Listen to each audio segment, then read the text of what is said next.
আসন্ন আন্তর্জাতিক উইন্ডোর সামনে রেখে জাতীয় দলের খেলোয়াড়দের ফিটনেস ও প্রস্তুতি নিয়ে চরম দুশ্চিন্তা প্রকাশ করেছেন বাংলাদেশ জাতীয় ফুটবল দলের প্রধান কোচ টমাস বুলি।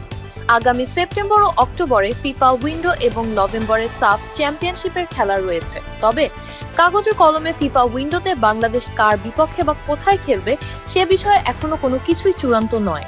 সব মিলিয়ে জাতীয় ফুটবল দলকে ঘিরে এক অনিশ্চয়তা তৈরি হয়েছে। সিনট্যাক্স রিচার্জেবল ফ্যান দিচ্ছে টানা 7 ঘন্টা ব্যাকআপ। আজ বাফুফে ভবন থেকে বেরোনোর সময় সাংবাদিকদের বিভিন্ন প্রশ্নের উত্তরে কোচ জানান, সেপ্টেম্বর ও অক্টোবর উইন্ডোতে আসিয়ান কাপ বা প্রীতি ম্যাচ খেলার সম্ভাবনা থাকলেও শেষ পর্যন্ত কি হবে তা বাফুফে এখনো জানে না।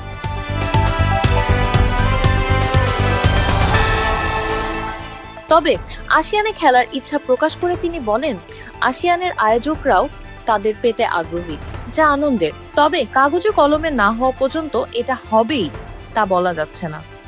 দলীয় প্রস্তুতির মূল বাধা হিসেবে খেলোয়াড়দের ফিটনেস ও ঘরোয়া লিগের অনিশ্চয়তাকে দায়ী করছেন তিনি।